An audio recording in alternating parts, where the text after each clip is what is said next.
Hello and welcome to Super Switch Headz, the premier Nintendo podcast on all of the internet. My name is Patrick Nisley. My name is Summer Rain. My name is Jordan Willis. And boy, oh boy, we've got a wonderful guest. Shane Kelley is here joining us today. Hello. Hope you all are having a swell day. Yes. On episode 257, Shane, you're here to talk with us about Endless Ocean Luminous. We're all excited to get into that, but we've also got a lot of news. This is a big news week. Lots of things going on. Theme park news, rumors about new games. But before we get into any of that, just how's everybody doing? How's your week been? Pretty good. So the show I was working on, we wrapped the season, so I am now unemployed again. But also we're going to keep going with the movie that I've been filming.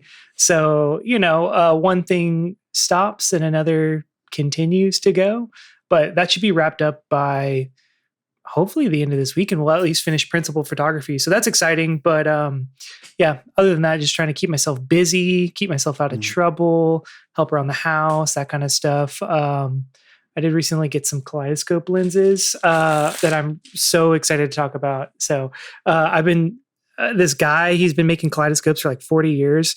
And for the podcast listeners, the video version I'm holding up the kaleidoscope to my webcam, and I look like a biblically accurate angel.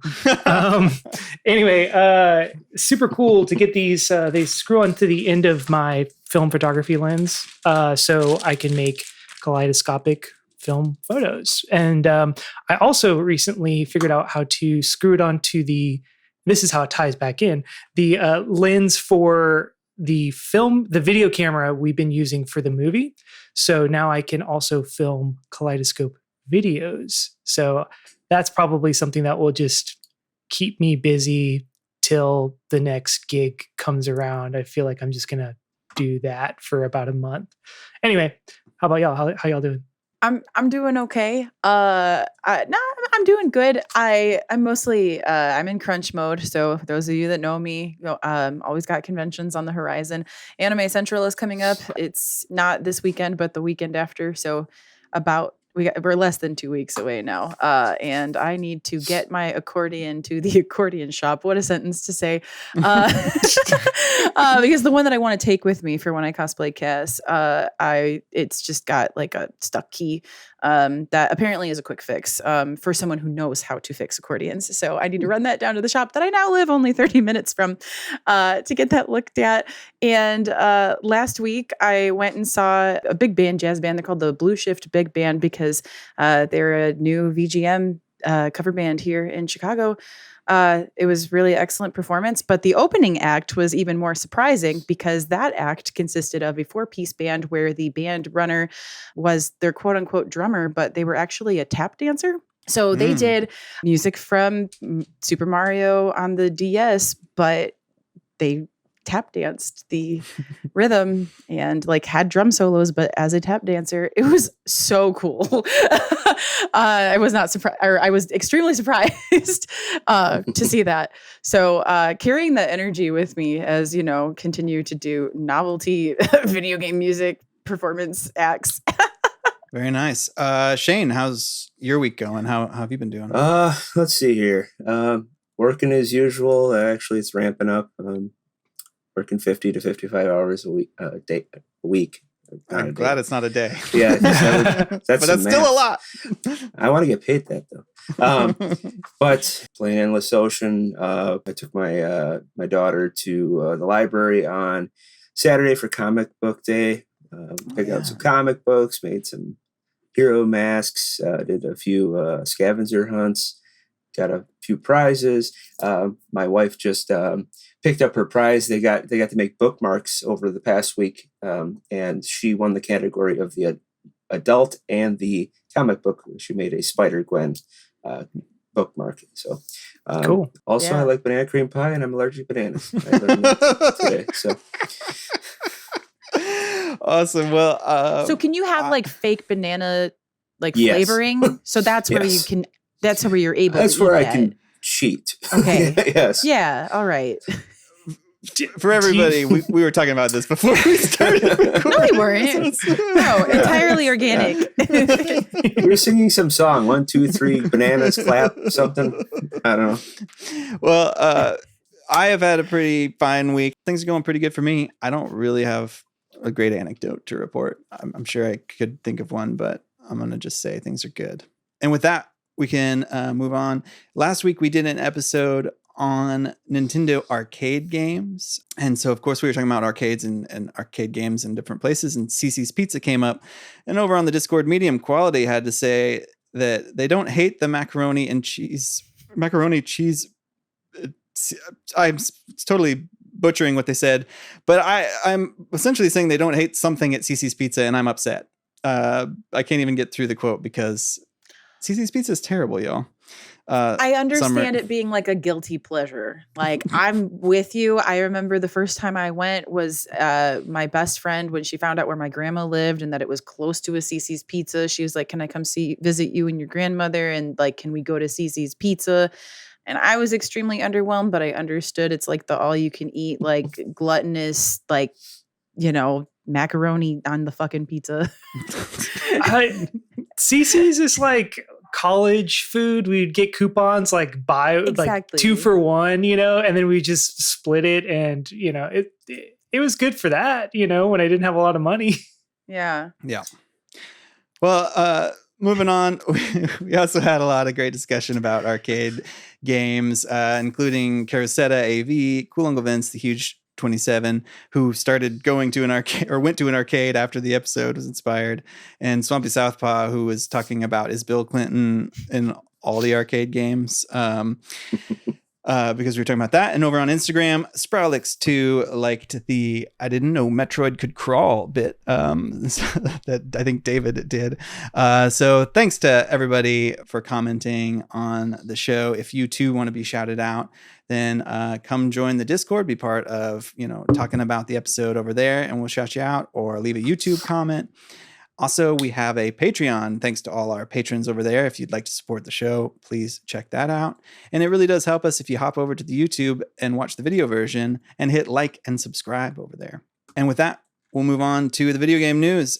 First up, Nintendo has officially announced the Super Nintendo World in Florida, right? This is, I guess, I don't know if this has been announced officially or not. I know there's been so much people fly drones over it, and so we know about things like in advance, or if this is more like it's the date, right? Because they said next year, right? 2025. So I'm not sure how much of this was like new or not, but this is the one that's going to have Donkey Kong. Yes, we got just more information. We got more of a more than just a teaser trailer for what the park is going to include and look like, basically like the one in California, but bigger because, there's more space for it in Orlando. And that's really exciting to me because that I recognize that they're going to, I think, open with these, and there's always the possibility for expansion because that's what we've seen at all of the other Orlando parks. I'm excited about the Donkey Kong Country minecart ride, right? Yeah. Like that's cool. That's gotta happen. I mean, they've announced it, but like that's such an obvious fun ride. While it looks cool, I feel like dated is so like a misnomer. It's yeared, but it's not dated. I'm like 2025 is a pretty big year, so it could be 365 different options. So I don't know, but do y'all think like earlier in the year or later in the year? I would think they would maybe release it with a Donkey Kong Country movie, which is rumored. So who knows? That would be great. I still think they should do like something like Nintendo Park or Super Smash Brothers related, where you have a bunch of different, IPs that you can go to. But I'm content with a monkey and a plumber. So I don't know. I'm sure they're just saying 2025 so they can hedge their bets, right? Yeah. I need a date so I can start tracking flights and book a hotel and start planning a trip for all of us. That would be amazing. I mean, they have been building this thing for a while. So, I mean, 2025 seems pretty certain at this point. But I don't really remember what else is going to be there because it's part of like Universal's brand new third park. And I want to say they're probably going to do another Harry Potter section. If I'm remembering correctly, I think they're doing like a How to Train Your Dragon section to it as Yeah, well. I think that's what I've heard. And I don't know what else they're going to put in there, but curious to see what the whole park looks like. And to be honest, I'm down. Let's go. I'll meet y'all there. I'm also curious, are they adding this to the Tokyo one? My brother lives in Japan, so I think if I go visit him, I might check it out. But I'm not sure if they're going to be true to all the parks. They're probably going to have like certain, enticements to go to each park. So Absolutely. Yeah. Moving on to what started as a vague leak from Pioro, who we talk about a lot on this show because Pioro has been leaking Nintendo stuff recently and been correct, which turned into somebody noticing an ESRB rating for the Nintendo World Championships NES Edition. So it's unclear exactly what this is, but the ESRB has a description that reads, it's a collection of 2D challenges and platformer games in which players traverse through various modes, e.g. speedrun, survival.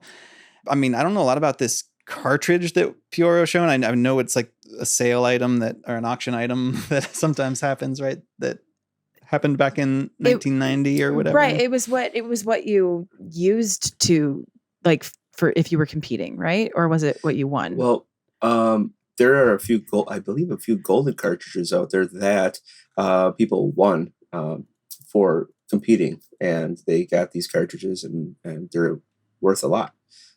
So I don't know. I think there was a regular version, like the gray version, and then there was this gold version that they sell all the time that's worth thousands. But it sounds like this game that's going to be coming, and I think I saw somewhere $30. I don't know where that came from or if that's just speculation. Is just add it to NSO, man. Yeah, that's what I was about to say. It does feel like this is something that would very much fit on NSO and could still, right? They could sell it separately for $30 and then have it be. I thought I saw it too. That it's supposed to be like the NES remix type games too, which are pretty fun. Yeah, I think that's what people have been comparing it to or suggesting it will play like. And it sounds like, right? Like, but if it's a bunch of challenges, things, and sounds like it would be great for something that has online and would fit well with NSO. But with Nintendo and online, I get a little worried about their execution.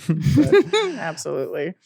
We still don't have an announcement for this, but maybe it has to be soon, right? With the ESRB rating. So we'll follow that as that develops. Moving on to some DMCA takedowns over on GitHub that Nintendo has issued, basically related to the Switch emulator Yuzu, which we've talked a lot about over the last couple months. Sounds like Nintendo has basically kind of sent GitHub, which is a major repository people use for code, anything that was Yuzu related. And GitHub is going to be taking down or has already taken down all of that. They've been notifying people that their repositories will have to go or change. So I think a lot of people are taking, and maybe if y'all have any thoughts on this, to mean that this, Switch successor probably is going to be similar, right? Or have backwards compatibility or what have you. Because it's the backwards compatibility. That's what it keys in to me as, or at least it better. I don't want to be fooling myself, but yeah. Let's hope. I don't think that this has actually happened yet, but there's been people discussing the fact that Square Enix has had a bunch of losses that they are going to announce at their next, investor meeting or quarterly meeting or what have you. But apparently Square Enix is doing quite poorly. And I think the quote is extraordinary losses that's being tossed around.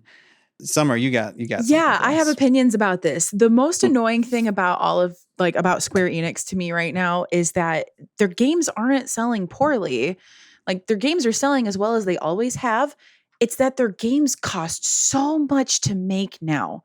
They've always been about a spectacle and throwing money at it, and they thought that they had just like these blockbuster, and they still do have blockbuster hits, maybe not with the same like batting power as they used to, because again, they're still selling, but they're so exponentially more expensive to make, and that is what's kicking them. It's not that the sales aren't there. The sales just don't make up for how much they're spending to make these games.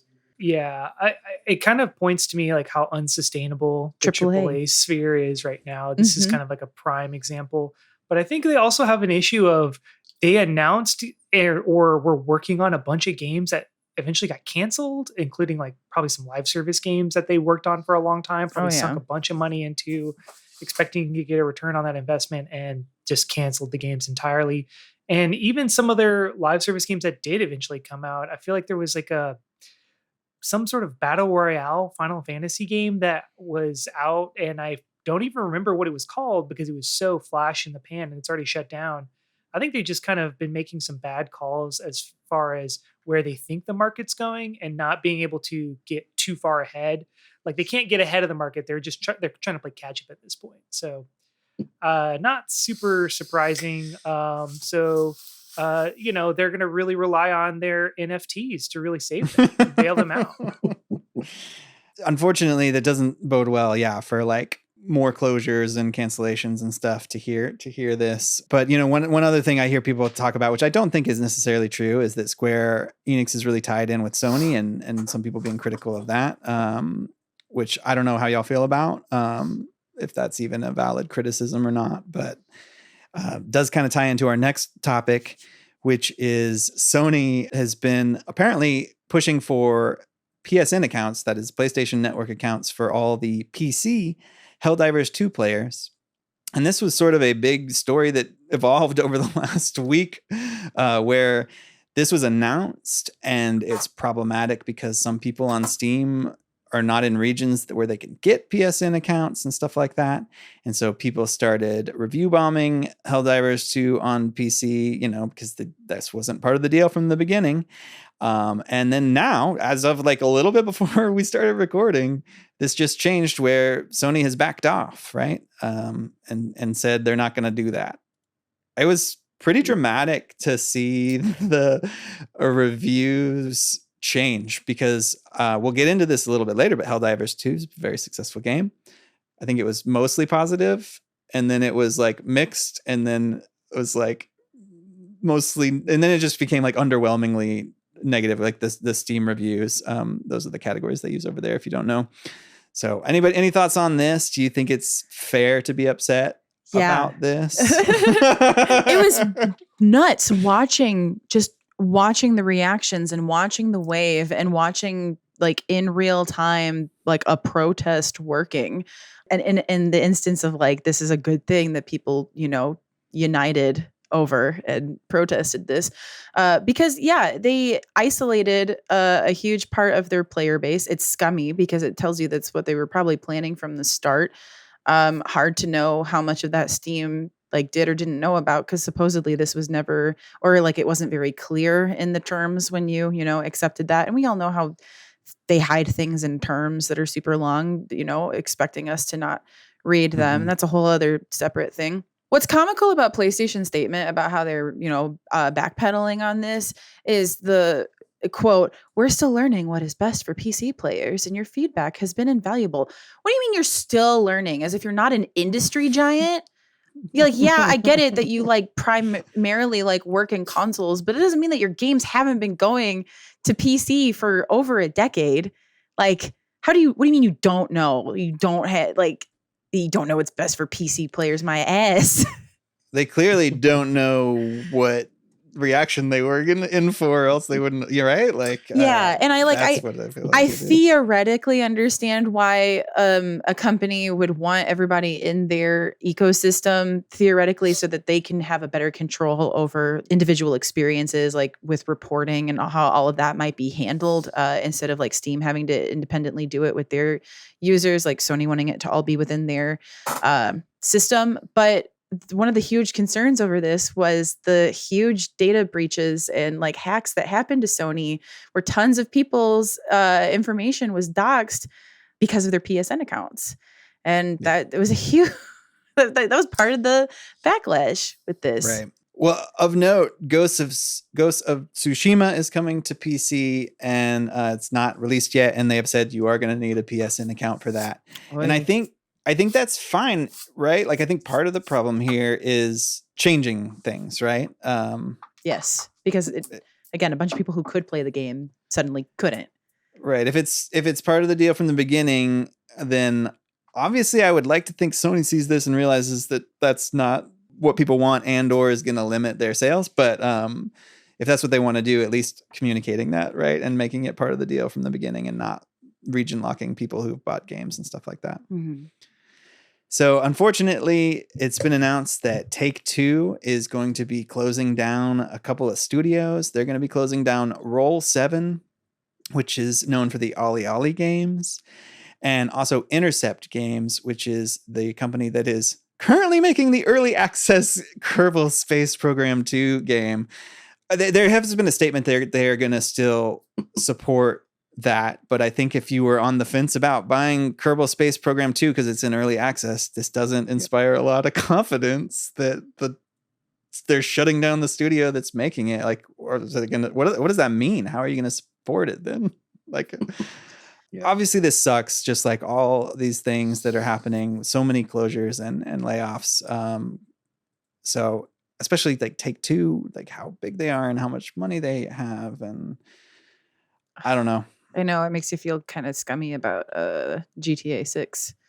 Yeah. Right? It's like, because that's going to be the excuse. Oh, we need these resources to funnel into our big like production. Like, you would have known that by now. You also have the ultimate funnel for that, and it's called GTA Online, which is billions of dollars. Like, you don't, this is, I don't know. This is a bummer. I do really like the Ollie Ollie games, and that is a sad one for me to get shut down. I hope they kind of land on their feet, because I don't really think anyone was making games quite like that. Basically 2D skate games, super cool, really fun to play, but they have the money to keep this open. So, well, another bit of unfortunate news, not as big as this maybe, but Paladin Studios has also closed this past week. And I think, I don't know, that's not like a household name. They're out of the Netherlands, but I think what's of note for us being a Switch podcast is that they were the company that made Good Job, which was published by Nintendo, actually. So there was obviously some relationship there that obviously didn't end up netting them too much positive things in the long run. But so if you ever played that game or saw that game, that's unfortunate. But the makers of that are having to close apparently after 20 years, and they've been around since 2005-ish. So that's another just notch in the closures and layoffs that we're hearing about lately. And if you want some more bad news, we've got it for you. Next up, the whole Unity situation, where the game engine Unity has, made lots of crazy decisions that have isolated them from their user base. The CEO of Unity stepped down, and they have finally named a permanent CEO, and it is another monetization person. It is a guy named Matthew Bromberg, who comes from Zynga, which I don't, no judgment, but like Zynga just makes, is known for what, like mobile games that have microtransactions and things, right? And so he was the COO of Zynga, and it just feels like more of the same. At least that's how I read it and feel like it is. So while I don't know that anybody should have expected anything else, let's hope still for the best, but I don't know what to say here. The more things change, the more they stay the same. Yeah, that's what it feels like.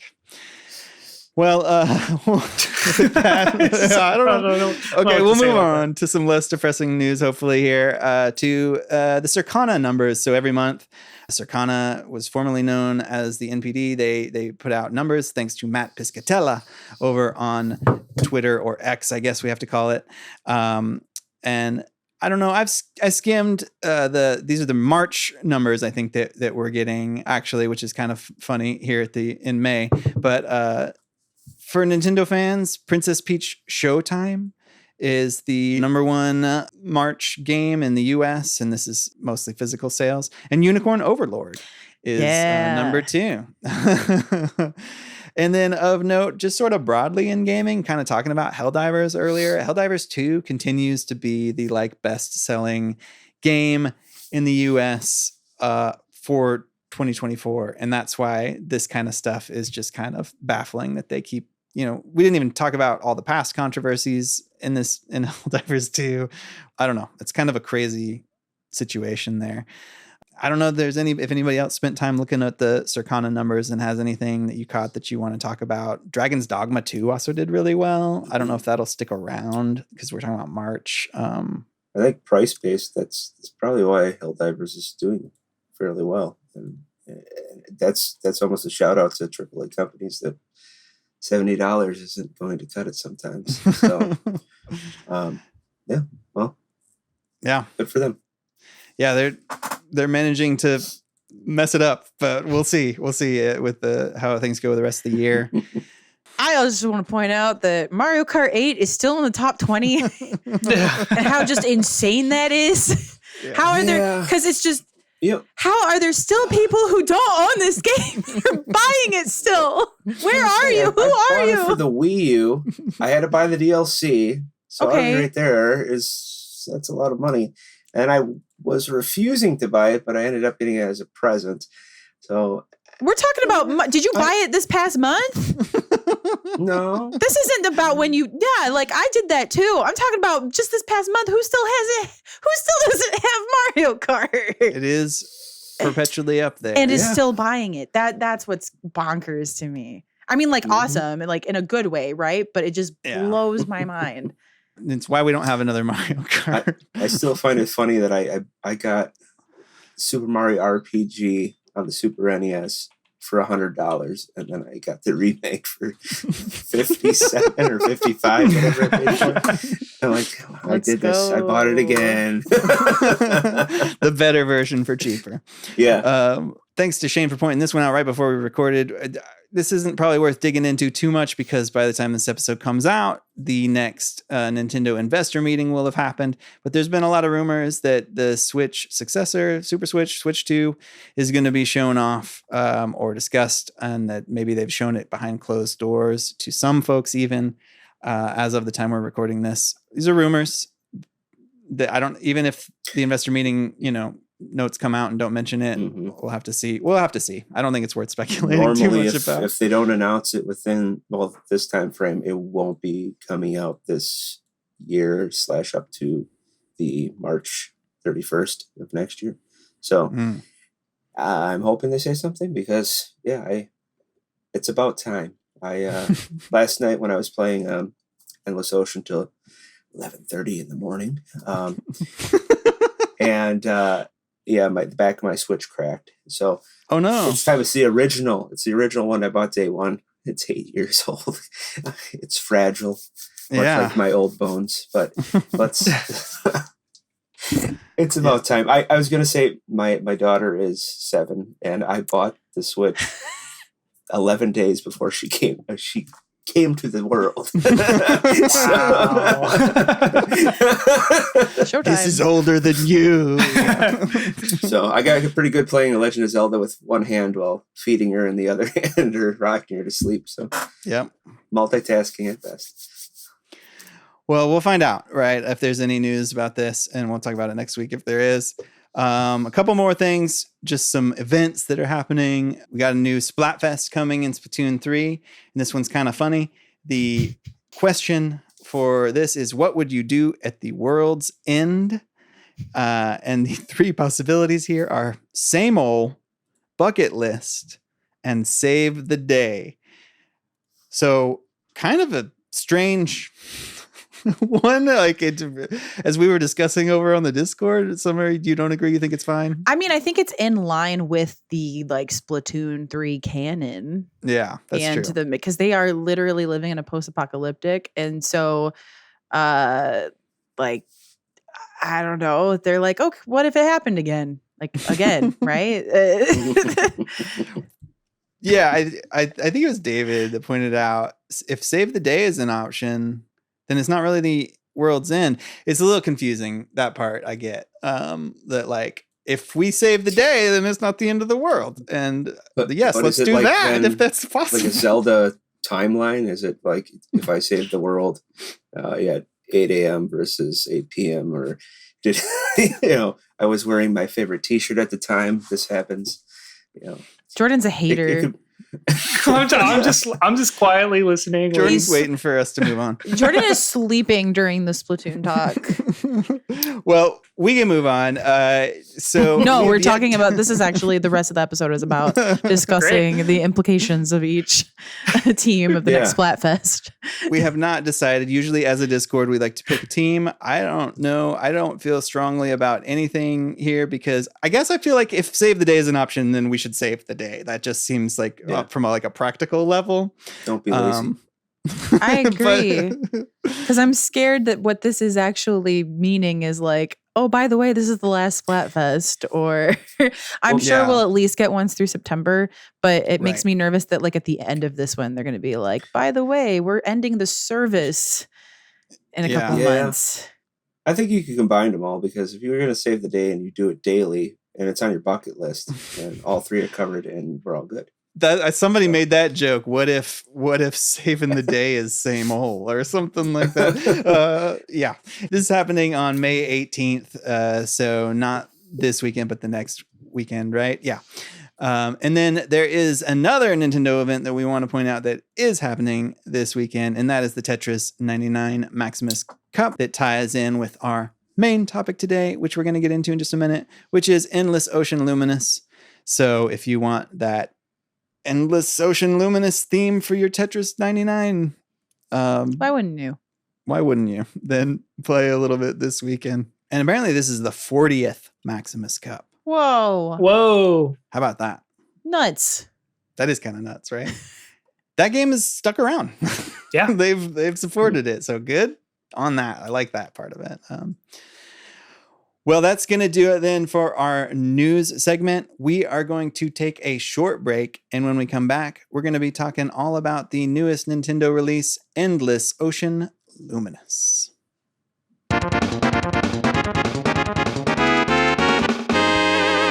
We are back. And this week we are talking about Endless Ocean Luminous.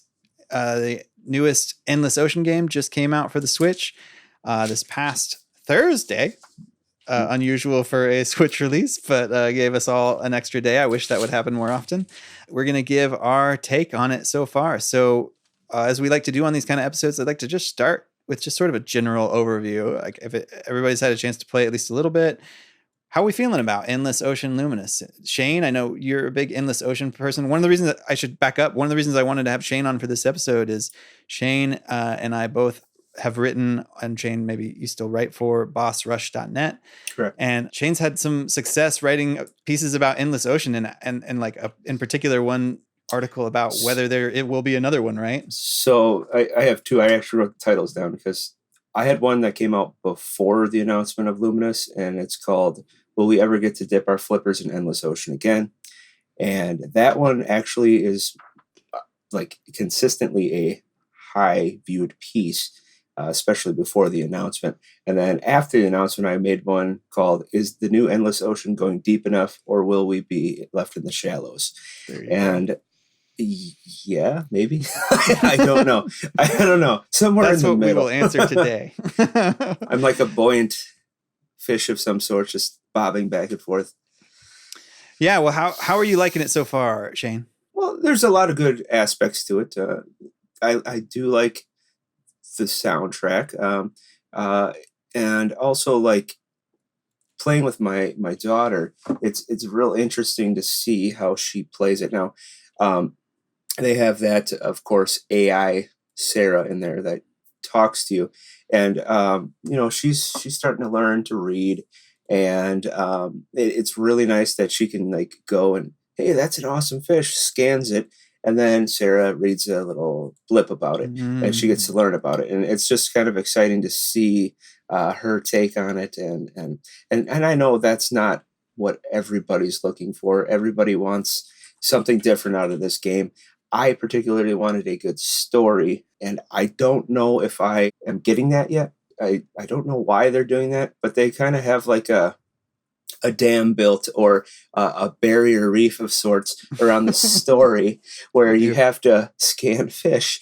And okay, now you can go to the next chapter and see what's going on. So I'm only in chapter 3.2 or something like that.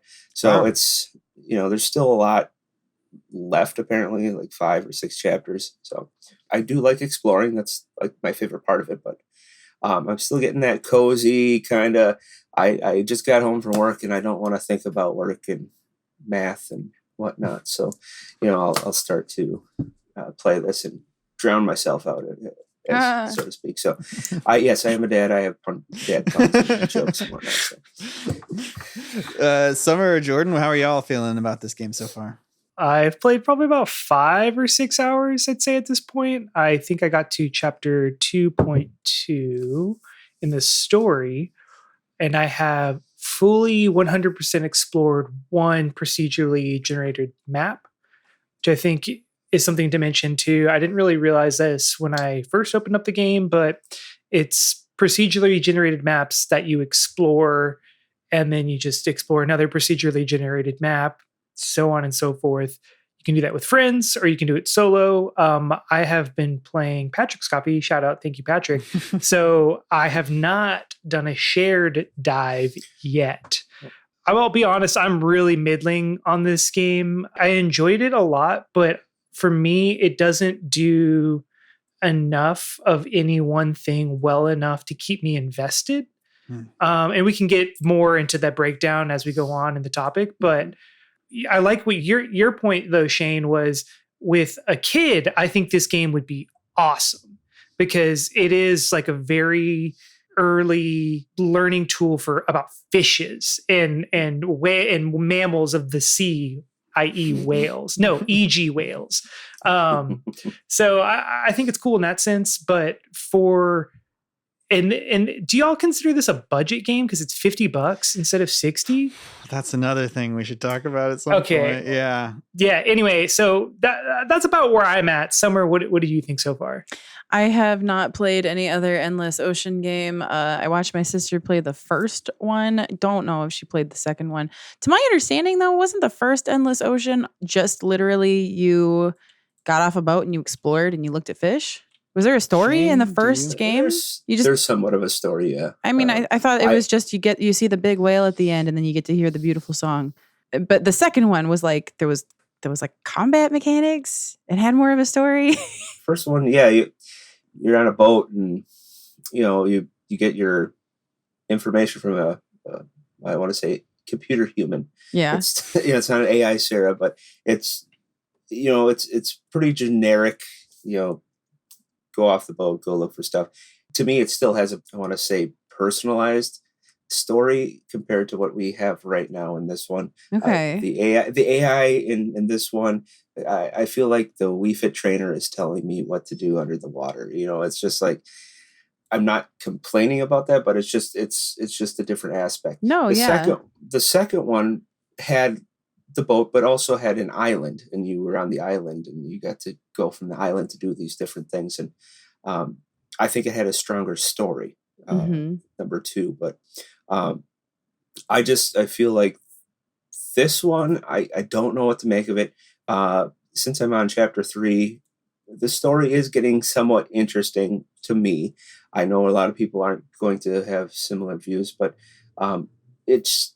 I guess I have to play through it to kind of compare that. But hearing some other people's reviews on it didn't seem like it was a top-notch story. So okay, I am kind of like viewing the story in the same way that I viewed the story in something like, for example, Super Smash Brothers, where it doesn't matter. It's just kind of a way to introduce more things into the game. And that was kind of like what I assumed it was going to be. So like, I kind of acknowledged it like, oh, okay, haha, there is a story here, but like, we'll just do it whenever a new chapter pops up. Endless Ocean, for me, I like understood that it was a very nostalgic game for my roommates. So, but what they love to do is just be present while I'm playing it. And we are just like, this is going to sound weird to say, but like just general fish enjoyers, I guess. Like I love seeing a super ugly fish and then just screaming, "Uggo! Uggo! Uggo!"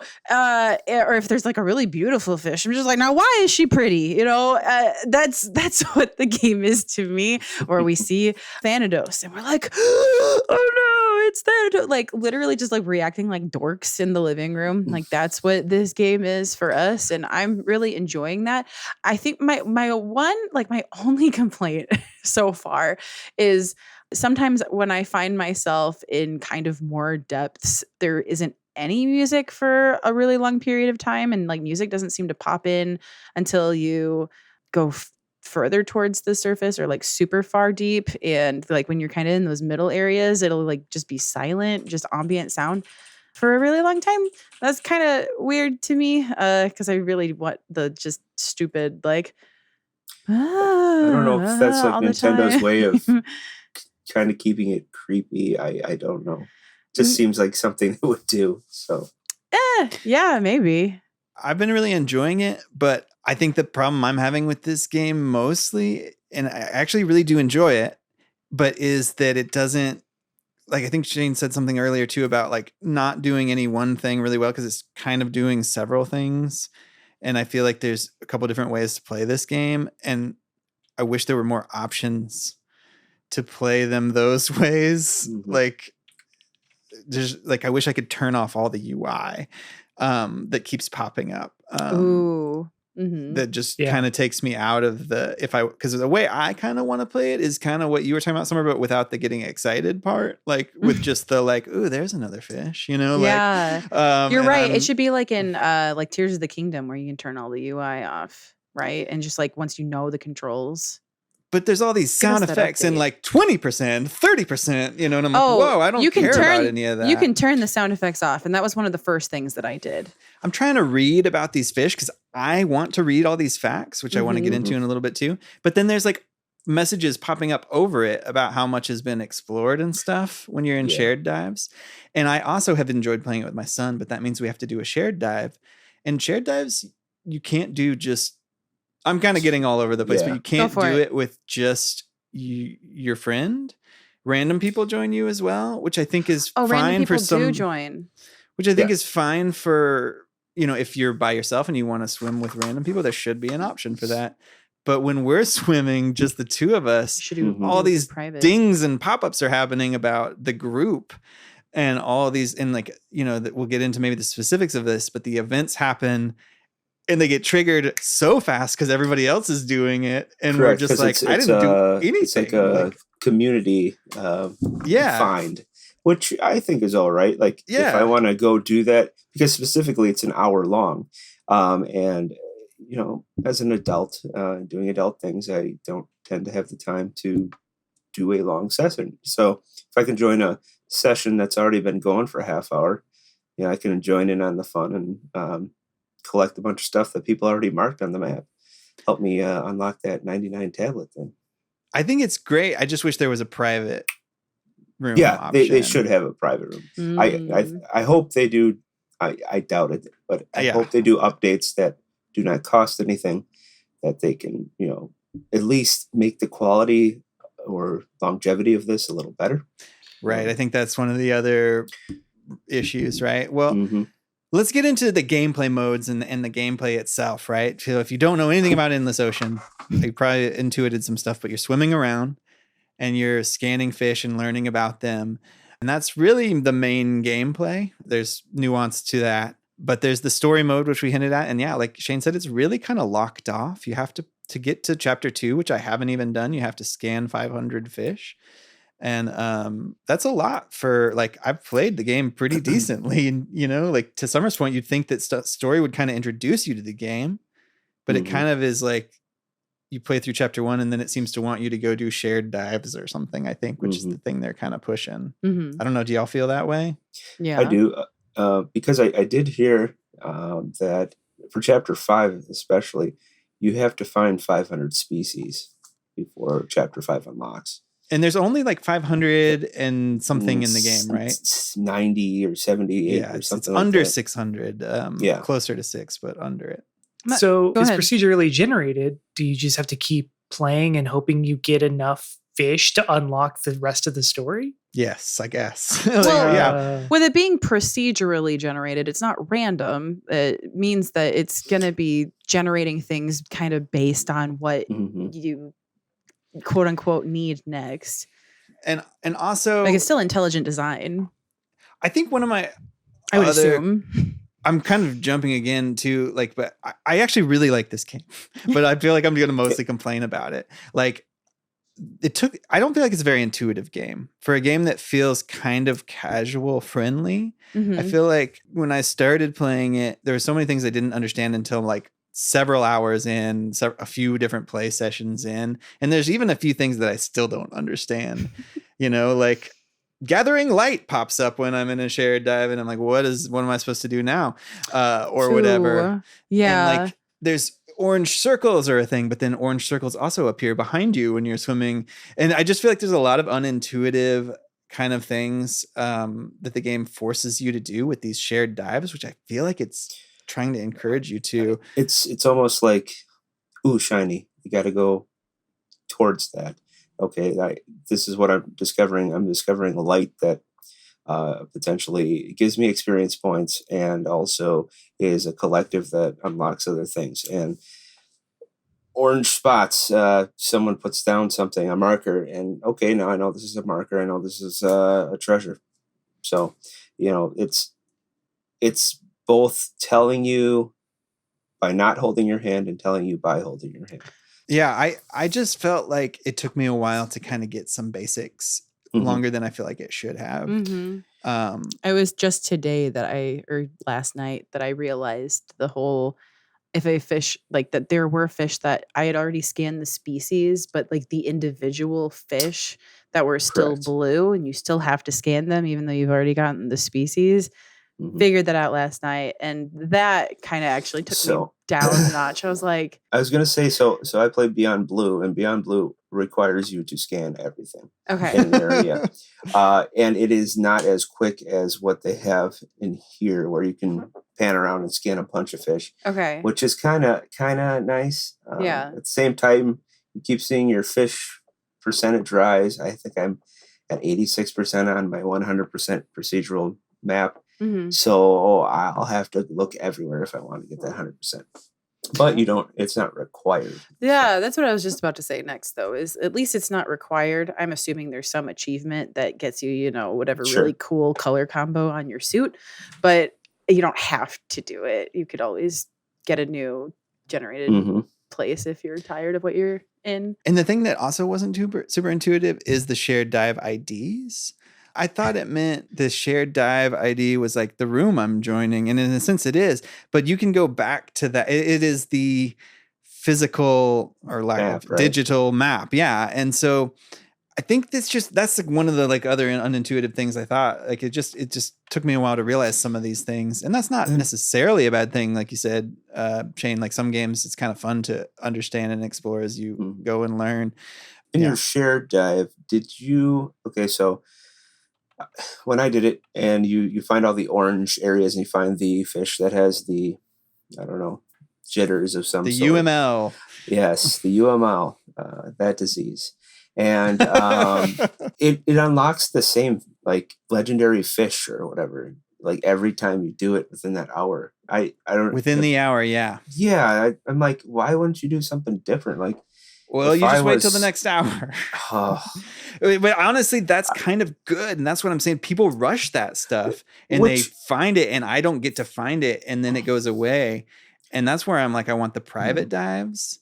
Which I understand. Like if I join in 30 minutes into the dive and they're doing it again, okay, I get the chance to get the same fish. Yes, I'll get all the experience points by getting the luminous lights and getting all the treasures and stuff that I find. At the same time, I wish that was a little more random. I did the one in my own map for the solo dive. I got some sweet like green turtle with a coral on its back and the water was pink. So I'm like, I feel like I'm swimming in a bath bomb.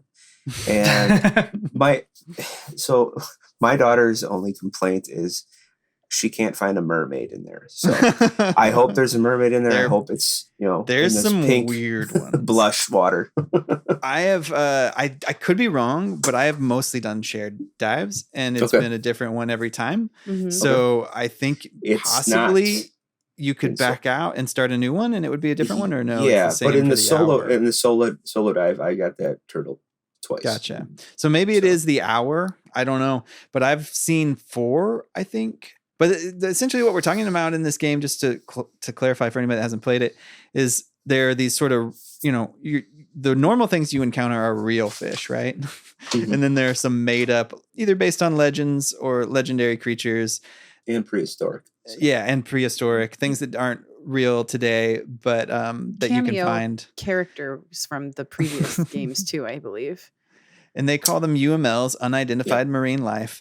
And, you can trigger them showing up by doing something that the group can do. And then somebody has to scan it. And then once that happens, they kind of go away. And sometimes my complaint is that sometimes all of that will happen so rapidly that I won't even get a chance to do it. Where's the sun? Why can't I go up to the surface and see the sun? It's kind of weird. Like the last 2, you start off in the sun and then you're under the water or near the sun. But it's just a small little thing that would have been kind of cool to, you go up, look around, maybe you see some seagulls and whatnot. Yeah. I don't know. Just small touches would be appreciated here. It feels like you're in a box, more than maybe I would like for it to. Because you can't surface, even if it was just to pop your head up, right? And there was nothing but water. That would be kind of cool. But also, I feel like I'm often running into the edge of the map. Yeah, it's not like it's tiny, but that just seems to happen more than I would like. Mm-hmm. While I'm being mostly critical of this game, I think that I'm critical of it because I feel like there's a lot there that could be great, and there is some. I'm really enjoying parts of it. Mm-hmm. One thing I do want to mention too, and we have a lot to go over here, but I just feel like this game is kind of at odds with what, it doesn't know what you want to do, and so it's giving you both things. And I really wish it would do one or the other, or let you choose to do one or the other in the modes. But right now, it doesn't feel that way in the modes. Just like most games where you just focus on the story, the solo mode, and then maybe in 6 months add the multiplayer just to see how it's panning out. So I feel like the story mode could have been better implemented into the dives themselves instead of being its own kind of bespoke mode. So there's 3 modes when you open up the game. There's shared dives, solo dives, and story mode. So I was like, immediately I went to the story mode because I didn't even know there was going to be a story for this game. And the first chapter is basically a tutorial. So to me, that's what I think Summer was talking about, how I thought the story mode was just going to be introducing me to new mechanics slowly until I'm like, oh, okay, cool. Now go on to your solo dives. But as soon as I finish chapter 1, I'm immediately gated from going to chapter 2. And I'm like, oh, okay, I guess I'll go do solo dives for a while. And then you play solo dives for an hour or 2, and then you might be able to do chapter 2-1. And then I'm immediately gated from chapter 2-2. And I'm like, okay, now I got to go back to the solo. So it's just this whole weird back and forth of one or the other, where I feel like they could have been woven together in a better way that would have made more sense than having to back out of into a menu to play it. That was another thing too, is every time you want to switch, you have to back out into a menu, go through a bunch of UI of all the stuff you unlocked, and then go back over. And I had this happen to me once where I backed out of a dive and I went to the chapter because I thought I could go to the next chapter. And I was like, no, not quite.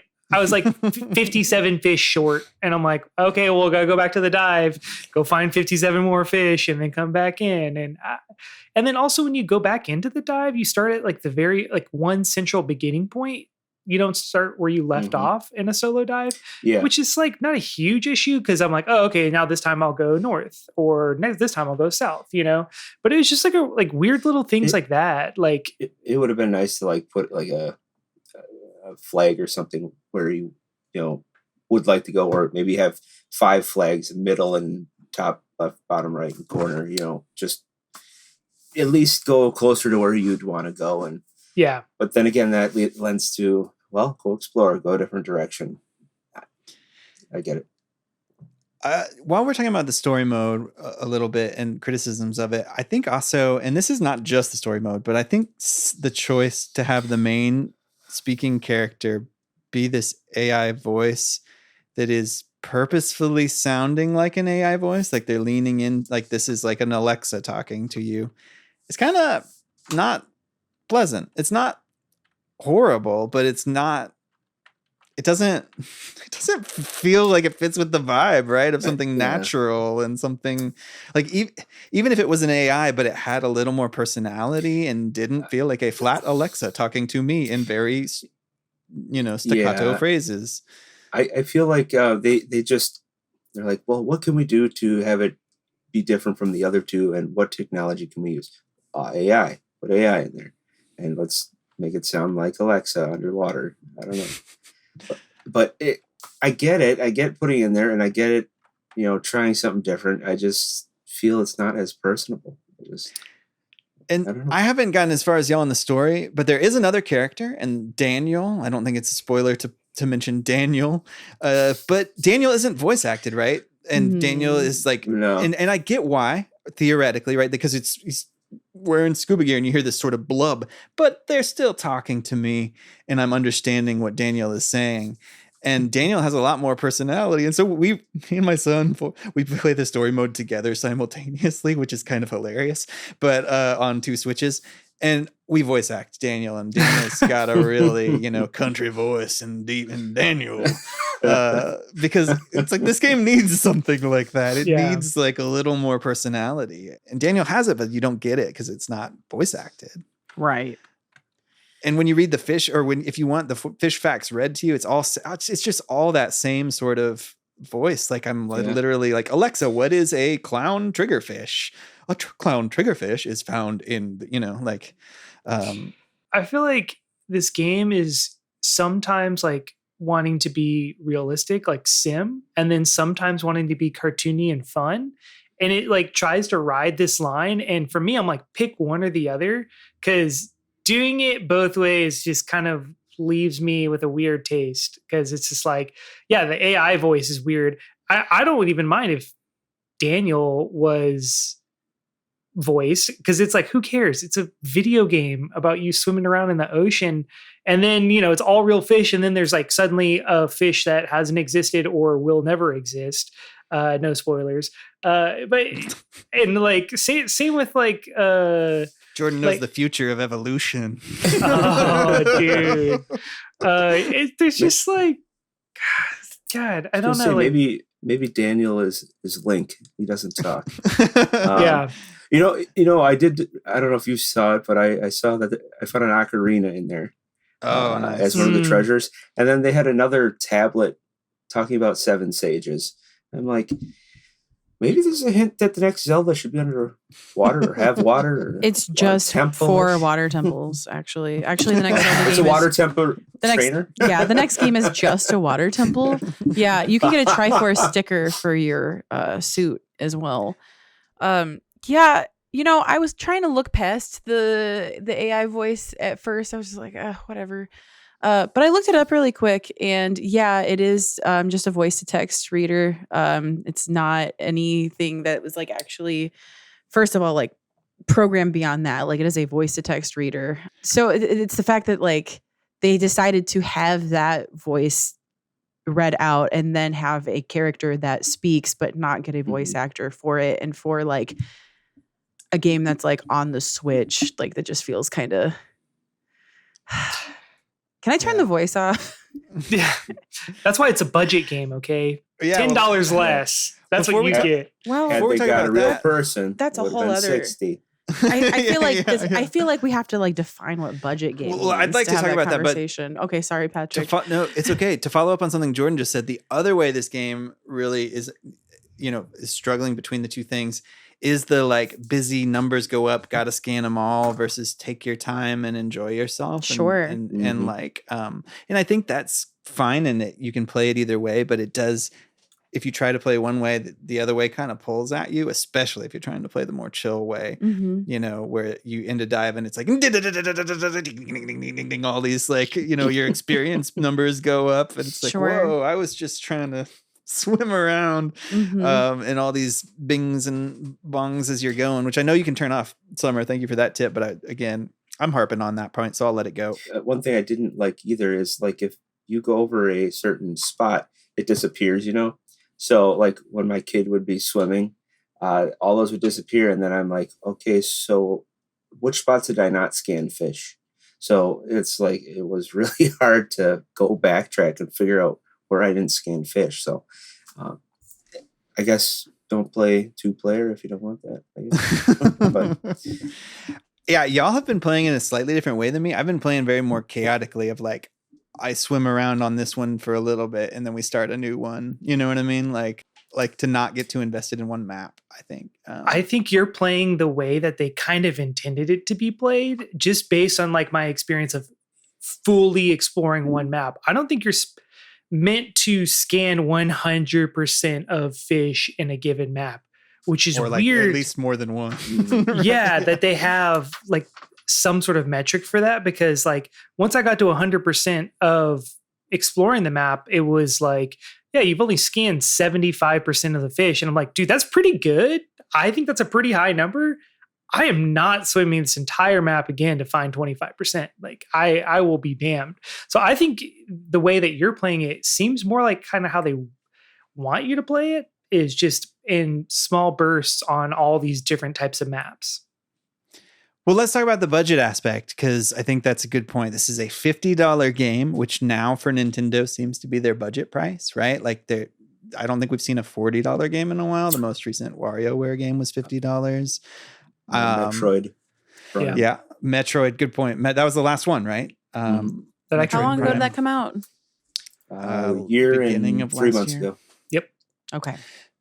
So maybe $50 since then is the new price point for budget titles, or maybe there still will be some $40 games to come, but it doesn't look like Luigi's Mansion or Paper Mario are going to be those. So what do we think this is? It's kind of hard to recommend this game at $50 to everybody, you know what I mean, without some qualifications. Do you think if it was $40 that would make a difference for you, or do you think it is a budget title, quote unquote? Let's talk about that. For $40, I would buy my own copy and do shared dives with y'all. For $50, I don't see it happening, just to be honest. All right. Jordan's invited to the shared dive. That's fair. I'm just like notoriously like I will wait for it to be on a sale. Like Prince of Persia, people were like, "Oh, it's $30," and I said, "I will pay $20 for this game and no more." So I'm not necessarily the best person to ask for a metric of like that because so many games in the world. Sure. I don't have so much time in my life. Yeah. Okay. I'm looking for a deal. Yeah. So to that, I think I am only recommending this game to certain people in the first place, right? Mm-hmm. Like this isn't necessarily a game for gamers. There are gamers who play this game, but this isn't like a gamer's game, you know? Like people that I know who love this game, love games like Minecraft and Animal Crossing and and whose first system was a Wii, and grew up with the Wii and no other consoles. People like that. That's who this game is like for, or that's who I would typically recommend it to. Not saying that gamers don't enjoy it, because like I am a gamer, I enjoy it. And as far as the price point is concerned, that's where I'm like, man, this conversation about what a budget game means, because I think I still would recommend this game to the people that I know that like games like this, because I don't know that they're even going to be as nitpicky about it as we are. I think they're still going to really enjoy it, even at that price point, because they will see that most games are $60 and see that this game is $50 and think, oh, and it's also cheaper than other games. Yeah. I think that's fair. I've gotten my wife to play this game. She doesn't play very many games. See? She is somebody who played Animal Crossing. And, that's one of the big ones for her. And she's played it a couple times now. Though I will say I don't think she's played very many 3D games with a camera. And I think, it's maybe a particularly hard one for that, because you've got full 360. There's not like a, clear plane, and I'm Okay. always like reaching over and being like, right stick, like you gotta move Okay, it, but that's like kind of cute that you can reach over and like kind of adjust her right stick, right? Like that's couple shit. Do that. It is, and it is fun, but I'm also like, man, I wish I could teach her to use a right stick camera on a game where it isn't fully 3D. But if this is the one that gets us there, okay, that's or fair. you know what I mean, like, haha, you could say that she's pushed into the deep end of the yeah 360 camera. I keep watching her swim like at the edge, and I'm like, it's because your camera's not behind you, and it'll be a lot easier to know where you're going. But anyway, that's a whole aside. Did want to mention there's no danger. There's no like interaction with sharks that could be brutal. I know I think it was the second game that had the stun gun to kind of keep them away. So there's risk reward balance that really isn't there. I guess that can contribute to the cozy vibe that you might get playing it if you're just going around and taking pictures and just trying to unwind. But yeah, it would, I guess it'd be kind of nice to have some kind of danger. Like I don't know, like they could have did, toggle on and off of like refilling your air tank, or maybe you're getting too cold, you have to go to a warmer area. I don't know, just something for someone that wants a little bit more chaos under the water. I don't know.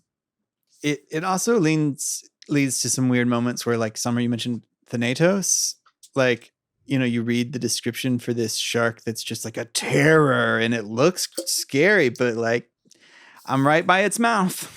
You know what I mean? It's not good. So there's a little weirdness about that. Patrick, did you bring up that shark because you wanted to show everyone that you say it differently than me?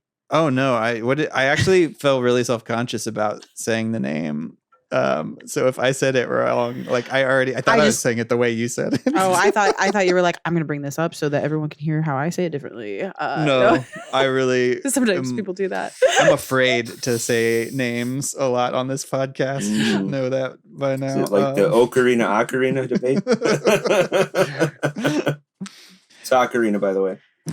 See, I heard ocarina for the first time a few days ago, and then I sat there and thought about it, and I was like, well, it is an Italian word, so it should be ocarina. But I'd always said octagon and octopus and I don't know. I just I don't say octopus and I don't say octagon. Well, there's no T after the C and I'm just gonna start correcting myself to say ocarina because again, it is an Italian word because it was made in Italy. Okay, sorry, Patrick. I'm so sorry. Okay. The one thing the pressure's off you. Well, the one thing I wanted to maybe mention before we ended this, another Patrick minor complaint about this game, because it's just like I feel like if a handful of things were different, I would really like it, is the fish facts. I love the fish facts. My wife and my son are both blazing through and scanning fish and skipping the fish facts. I'm sitting there staring at the fish and like reading all the facts. And what I want is more facts. Like I'm kind of upset. It was very minimal fact. Yeah, like some fish, it tells you what they eat. Some fish, it tells you where they are from. Some fish, it tells you what parts of the ocean they swim in. What color their anal gland is. Yeah, sometimes every time they say anal, we all point and yell, anal. But like, I kind of wish, because I've actually spent time in my Creaturepedia, whatever they call it in this game, just going back over the facts. Hell yeah. I would like it if it had some core facts for each fish, like that it said about everyone, because there's sometimes where I'm like, oh, that's a cool fact, but I want to know, like, wait, what does this one eat? But it tells me randomly about some other one what it eats. It should be like an RPG where you scan it a few times to get more critical information about it. Hey, this is the basic facts. This is the more deep dive into this fish. I like that idea. But that's a minor complaint, but it's just like, I'm sure they did the research, right? Yeah. Because they have all these facts. Or the AI did. Yeah, or they pulled it from Sarah, Alexa. Come on, we don't pay you that much. Give us something. Well, anything else anybody wants to mention? I agree. I feel like this could be a really cool model for like a learning game or like a young, like playing with your kids, teaching them about the ocean kind of game. But you don't even really know, because this whole game takes place in the Veiled Sea, which is a fictional sea for this game specifically. So and there were freshwater fish in there sometimes and stuff too. Yeah. Yes. Don't even get me started about that, because I noticed that the first time I played, I was like, huh, this fish should be dead right now. But okay, I'm just video game logic. It doesn't matter. So yeah, it goes back to this, like, it doesn't quite go far enough in certain ways that I want it to go. So I don't know if you guys know, and some of you haven't played the previous, but you could, dive with a dolphin and, feed them and whatnot. This one doesn't really have that, but I did find out that I had been swimming in the abyss, and I came up, and this dog shark kept following me. And then I noticed that he was circling me, and I'm like, oh, that's interesting. And then it says dog shark or whatever is taking a liking to you. I'm like, oh, nice. Interesting. And after about maybe 10 minutes of diving, and I took a few pictures with it, it went back and it said, no, your fish friend is no longer with you, or something like that. Dog shark lost interest. Yeah. Are you guys setting companion fish when you're on your dives? I just learned about this my last playthrough. I didn't even realize what the fish capacity meant. Oh, it was the first thing I did. And then I was like, oh, okay. Well, yeah. So as you level up and you rank up, you have a higher fish capacity, and every fish. Patrick, you don't know? I don't. This is one of those many things where the game has thrown things at me, and I've been like, I should probably figure out what that means. And then bing, bing, bing, bing, my experience is up. And then, okay, doodle, you've scanned 500 things. And I'm like, this is unlocked, and I'm like, I'll figure that out later, I guess. Yeah, please explain. Oh, just the bigger the fish physically, the more fish capacity it takes. So, but then whenever you scan a fish, you can press plus button or start, and it'll follow you if you have enough fish capacity for it. And then you can set a little squad. Full squad, dude. It's awesome. Yeah. No, my son will like that. Yeah. Yes, because especially with being able to take photos and whatnot, it's and emoting with your little squad. Did you guys try the filters yet? Yeah, I There's have a bunch of filters on there. I thought it was kind of cool too. Especially when you have a really pretty and rare colored fish, right? You throw the dreamy filter on there. I will say that's something we didn't talk about. I do like the photo mode. I think that's a lot of fun. I love photo modes in games. We love a photo mode. Dude, that's kind of what I could see myself doing the most of if I kept playing this game, is just trying to take crazy photos of everything. One thing I don't think we really mentioned, how do y'all feel about the cosmetics, the unlockables? I like it. Yeah, I'll say that. I think it makes sense, right? Yeah. For a game like this. It seems like a microtransaction waiting to happen. But I like setting my favorite colors on my guy. But when I walk away and then my daughter had been playing, you come back and it's pink diving suit, sweet. So I'd swim around, and I was pretty much camouflaged when the green turtle with the coral came, and it's I couldn't even see myself. Yeah, I like it. I wish there were more options, and maybe there are. Maybe they unlock, but I felt like initially, yeah, they do. Okay, good to know. It wasn't a ton. It's also a little weird to be the way it's done. Again, it's just another little thing that took me a minute, where I'm I'm buying a color and then I choose where it goes. It just wasn't very intuitive. And once I get it, that's fine. But also it's kind of funny because you buy bright yellow, and then you're like, well, this doesn't really go with anything else. And it feels a little too much by itself or whatever. So maybe when more things unlock, that'll be better. But I'm purple. So. And also okay. And then I'll stop. My only gripe with the customization is that when you are placing stickers, it specifically blocks out the crotch and butt regions. And you cannot place stickers on the crotch and butt regions. They are specifically blanked out from the body. And I'm like, I get it, but you're bringing more attention to it. Summer, we are same. Because I did. That was like the first thing I was My like, first thought was like, can I put the no circle on the crotch? No, you can't. You can put stickers on the chest though, so I can do that once I get a second sticker slot unlocked on the suit. Trying to make your inappropriate divers. That's funny. I didn't realize that. I hadn't tried to put a sticker on the Next crotch. time on Inappropriate Divers. All right, gang. Well, we should wrap this up. What is the last thing anybody wants to say? How I think this. I'll give my piece, and then anybody wants to give their piece. I really enjoy this game. I think it's like I'm gonna keep playing it. I'm gonna scan all 500 and whatever's fish. I'm pretty sure. I don't know that I'm gonna do all the story mode unless somebody tells me it's worth it. Because I'm just not sure. And I'm gonna play it with my son until he's tired of it, which might be fast if we're being honest, but that's okay.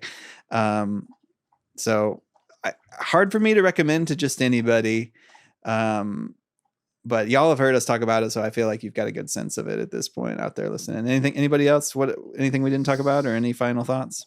It has an audience, and I'm still gonna eat sushi. Oh, every single time I see Yellowtail, right? I'm pointing and yelling, I love you. I love you. You're so tasty. Thank you for existing. You Japanese Jack, you Amberjack, you Yellowtail. There's like 30 different ones, and they all sound the same. Yeah. This is strictly a before bed game for me as well. I tried to play this midday. That cannot happen. I cannot be falling asleep like that at 1 p.m. So this is strictly before bed. That being said, excellent before bed. I fell asleep in the afternoon playing it. I'm like, I got to play this one. It's like super late, and I got to get up for work at 4. So yeah, definitely like play this before bed for sure. overall, I love the core concept of just swimming around in a big ocean, scanning fish, learning little facts. I just wish the entire experience was a little more cohesive. I think the procedurally generated is nice up to a point.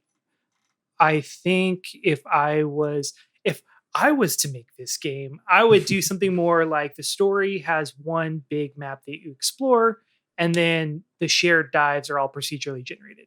So a little bit of best of both worlds. But overall, I mean, if you like a cozy game where you just get to swim and look at fish, could do a lot worse. This is a pretty chill game. I actually really enjoyed it. Throw on a record and swim around for a while. All right. Well, I think that's going to do it then for our talk on Endless Ocean Luminous. If you're out there playing this game and there's anything, we talked about that you have a comment on, please do let us know and we'll try to shout you out next time. Let's schedule a group dive. And yeah, if you're playing the game, let us come join the Discord. I'm playing, so I'll swim around let's do it with you. And with that, we're going to take another short break. And when we come back, we'll talk about the other games that we've been playing recently.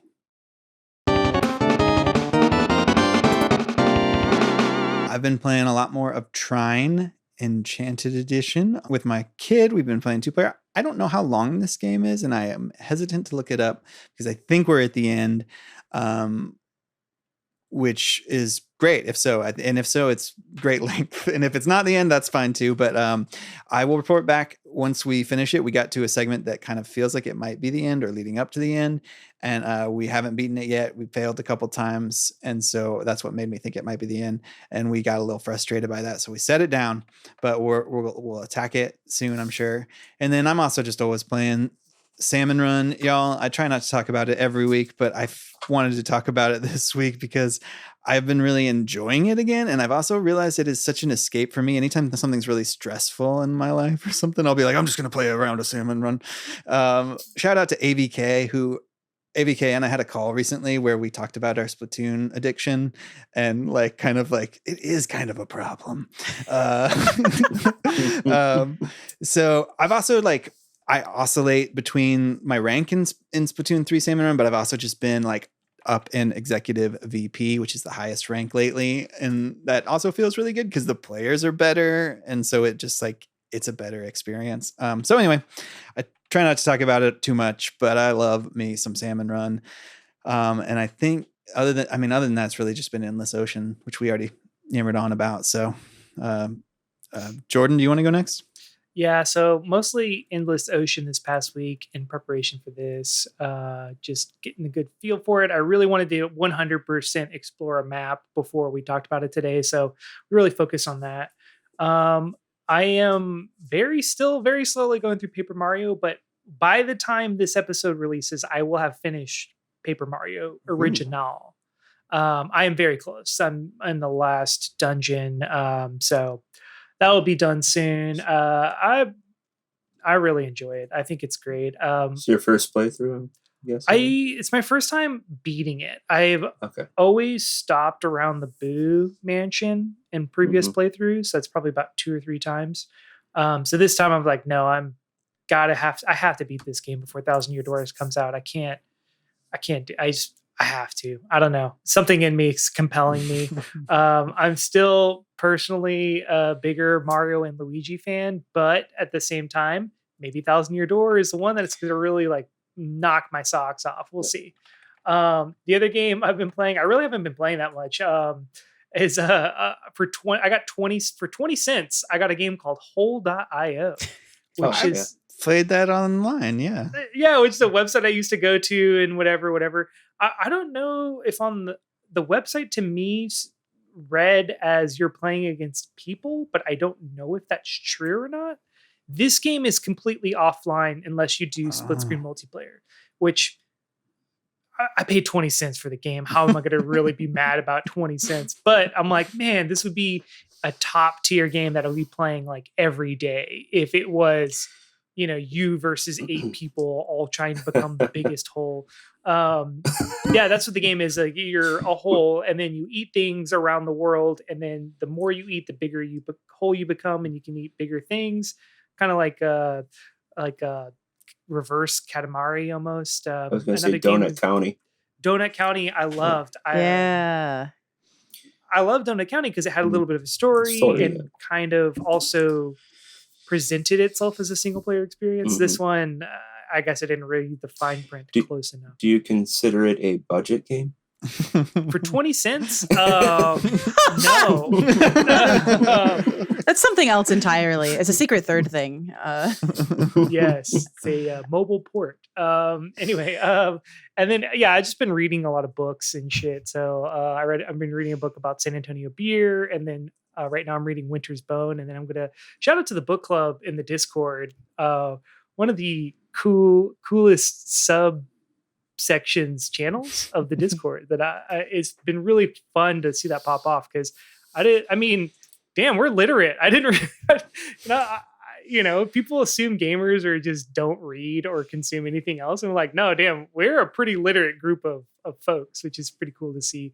Always in it, I feel like I learn a little bit more about the community just seeing what people are interested in reading. So it's like really fun to watch that. But that's been eating into my video game time.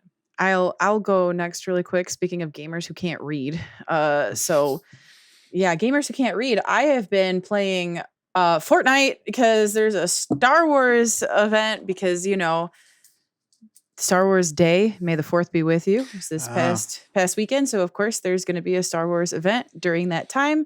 I am loving the inclusion of lightsabers and just some of the other weapons from the Star Wars universe. They're always like these specialty weapons are always a little OP, but that's what makes them fun. Because there's always specific quests that go with them. You can unlock Chewbacca as a skin to play as.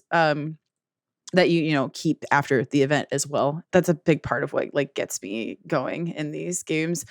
I've also decided that I want to 100% Hades. So I have been going after it, especially because drum roll, right? The early access for Hades 2 just came out, and I am still undecided as to whether or not I'm going to let myself play it or if I'm going to let myself wait for the full release, which based on the timeline from the previous Hades game, like the first Hades game, could be later this year, or early next year. But no, super giant games, whenever I'm willing to wait as long as I need to. So the first one is still just fantastic. The heat I have on all of my weapons, which is like the the upgraded challenges that you can do to your runs. I am in the like middling teens on all of them. Just trying to get all of the unlockables. Really, just still really it's such a solid game. I've put hundreds of hours, hundreds of hours into it. And then just to round it out with I'm still playing Persona 3 Reload. I don't really need to talk about that again. Still playing it, still getting through it. Don't have any interesting updates. But I did want to mention that I started Another Crab's Treasure because that came out recently and it is also on Game Pass. And I've never played a Souls-like game before. I understand what they are. At least I don't think I have, at least not in like the traditional sense of what we think of as like Souls-like games. Where like really the main thing is the way that you level up is you decide like where your that those points go, I think is like the really the main thing. I'm not thrilled about the button layout. I don't know if I don't know if it's standard for all Souls-like games with what button is attack and like dodge and all of those kinds of things. They're kind of different from other action games that I'm used to playing. It's really cute. I'm really enjoying the writing. The writing is really strong. It's really colorful. If there was a Souls-like game that I was going to enjoy, it is probably this one. I'm probably going to keep playing it. It's just because of how the camera controls work, I do have to smooth brain over here. Have to take my time. Can't play for probably more than an hour at a time unless I remember to take Dramamine 30 minutes before I start playing. So, and that might get better as I get used to the camera. That's kind of what I've learned too. It just, takes me some time to get used to the camera. Shane, what about you? What have you been playing? Plenty. Actually, I've been completing a lot of games lately. Hell yeah. I beat Botany Manor on the Switch. Right on. I did a review on it, and I really did enjoy that. That's like I want to say a puzzle walking sim adventure with some really cool puzzles based on like different science-based things. So like for one section, you have to like put some weird apples together that you find. Like there's different ones, and you squeeze them in a press, and then you make a juice that goes on the plant, and then the plant grows. And there's one where you have to like put wood in a smoke shed, and you have to smoke the plant to grow. And there's stuff with like weights and temperature and color and photographs and different aspects to cause the different mysterious ways for these plants to grow, and then you catalog them. So it's pretty fun. I recommend it. I also just beat Coffee Talk 2 Hibiscus and Butterfly. I don't know. I like horror and FPS games, but I really love walking sim and visual novel type games too. So it kind of like offsets the crazy with the calm. So that game's also recommended if you like visual novels. I don't know if it was as strong as the first one, but it really does have a lot of new aspects, and making different teas in this one is kind of cool too.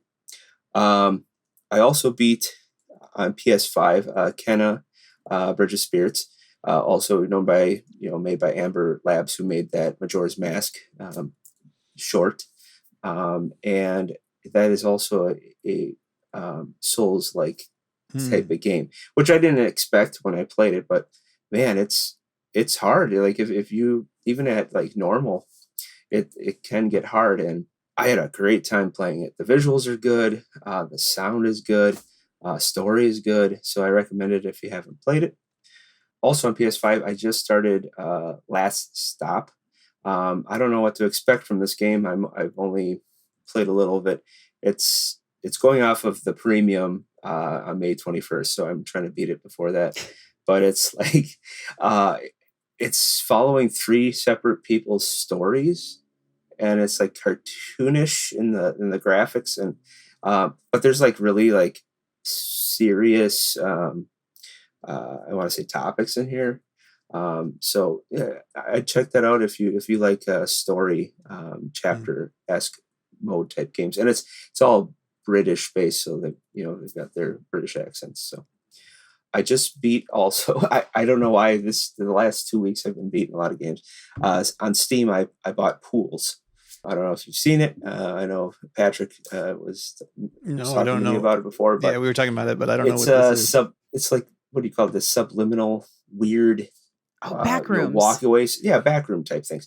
So it's just basically like walking around in a maze of water and pool toys and slides and going weird ways, but everything looks beautiful because it's made in Unreal Engine. And then you're like just trying to figure out what the heck's going on. Like I was walking, I got to this dead end and I looked down and there's like a pair of hands under the water climbing down a ladder, and I'm like, oh, that's cool. And I walked the other way. Super normal then, time. Yeah. And I walked up the stairs and then I see like a same pair of hands like pull this ladder through a vent, and I'm like, what is going on?